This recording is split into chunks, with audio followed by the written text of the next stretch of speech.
be reading from Falling Immortality, my mystery novel debut. Chapter 1. My husband died, she said. She wiped her eyes, but she didn't shed a tear. I was accustomed to Sirius. I'm a former cop, and I couldn't give it up. I'm sorry for your loss, I told her. It seemed like the appropriate thing to say. There's something to be said for effort. I'd like to hire you. I needed more to go on. What's your husband's name? She paused, as if she might be trying to remember. Artis Farron. I'm Felicity, his wife. I hear you're the best, Mr. Holden. Thank you, I said. I have an inquisitive mind. It goes with the territory, doesn't it? Felicity whipped out a cigarette, and before she even asked if it was okay with me, it wasn't. She lit it up. Indeed it does go with the territory. I wanted to tell her she could put her cigarette out on her butt. I thought better of it, opened a desk drawer where I kept an ashtray for idiots who hadn't kicked the weed, and placed the ashtray before her on my desk. I learned how to handle compromise in my relationships with women. I kept my mouth shut and looked cute. I could even do both at the same time. But that's beside the point.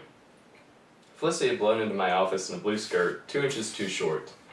Her blonde hair and makeup appeared to be sculpted. With hardly a glance from her crystal blue eyes, she sat down in one of my 2 guest chairs, while I remained behind my mahogany desk, ready for action. I'd even leaned back in my desk chair to send a message of confidence and competence. I can't pay you very much, she now said. Money wasn't an issue for me. I had my parents' trust fund to keep me afloat, the one thing they hadn't done when the fancy yacht went down in a storm off the Mexican coast.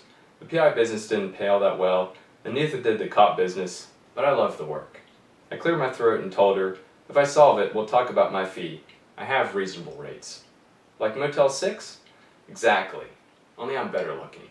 I flashed her one of my killer smiles. It didn't work, so I quickly looked peeved instead. Indeed you are better looking. I waited for her to continue. The only thing she did was continue to spew sooty fumes in my face. Finally I gave in and asked, why me?